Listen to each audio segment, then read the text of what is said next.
Good afternoon, everyone. Today we are honored by the presence of some of hip-hop's most critically acclaimed and internationally renowned artists, including the likes of Kanye West, Jay-Z, Erykah Badu, Ice Cube, and others. They have all kindly agreed to take part in this open panel Q&A session with members of the community. Thank you all very much for joining us, and without further ado, I'd like to open the floor for questioning. Mr. West, in his 1961 book, The Wretched of the Earth, psychiatrist, philosopher, and author Frantz Fanon states, quote, "To destroy the colonial world means nothing less than demolishing the colonist sector, burying it deep within the earth, or banishing it from the territory," end quote. How do you feel that hip-hop works as a tool for decolonization? And how does hip-hop work to transmit the idea of decolonization to different generations? If you have power, you have to empower. No one man has the power. The power is in the people. The people give you the power. The people chose me to be the people's champ. And then you got next generations. You got, no matter how hard I try, Drake is going to speak to a generation. Mm-hmm. Tiger's going to speak to a certain, Big Sean's going to speak to a certain generation. And it's important for a revolution, like Common said on that song he just won for. It's the youth and the OGs have to come together. You need the energy of the youth. You need the knowledge of the OGs.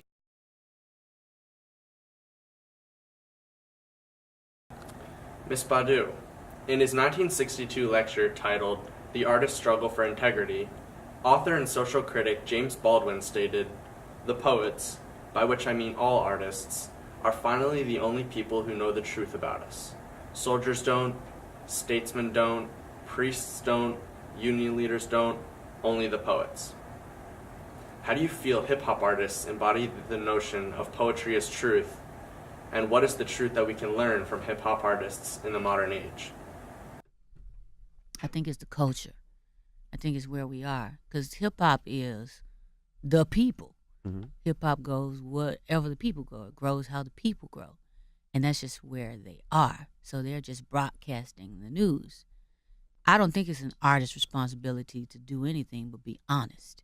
And with all the drugs and stuff, that's only a reflection of where we are. We're in a state of mental illness, right?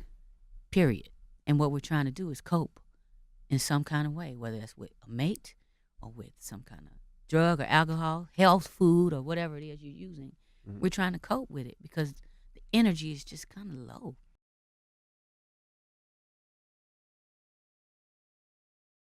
This question is for Mr. Cube.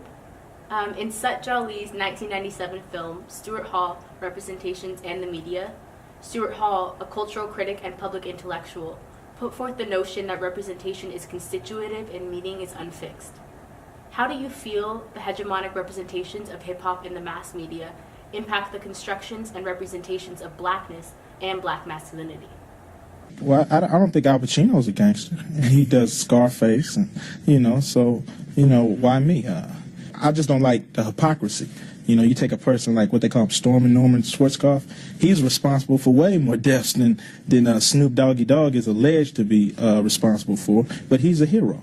So when is killing right? And when do we look at these people as heroes? These are our heroes in the street because they're brothers who are telling us the real deal when no one won't. The news media has their 7-minute skit on what's the real deal. And the rappers give you a whole hour.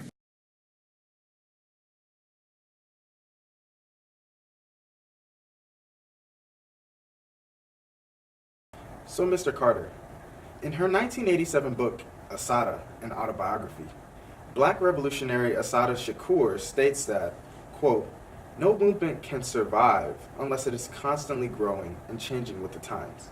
If it isn't growing, if it's stagnant, and without the support of the people, no movement for liberation can exist, no matter how correct its analysis of the situation is," end quote. How do you feel the hip-hop movement should evolve from its current position as commercialized U.S. popular music, specifically in its inclusion and representations of black women, to be a truly liberatory force? The goal is not to be successful and famous. The goal is, if you have a specific God-given ability, is to live your life out through that. Right. One.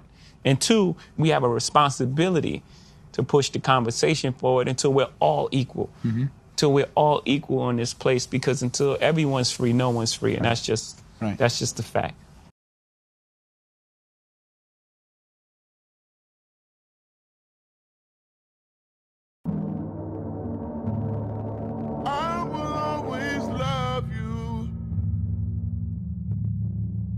how I do.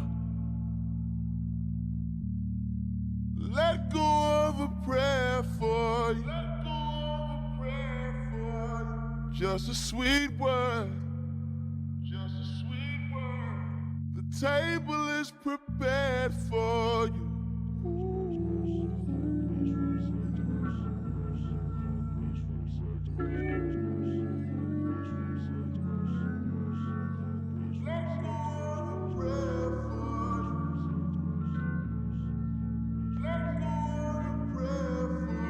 Wishing you Godspeed, glory. There will be mountains you won't move. Let go of prayer. Still, I'll always be there for you. How I do. I'll let go of my claim on you. It's a free world. You look down on where you came from. Sometimes, but you'll have this place to call on. Always. Just a sweet word.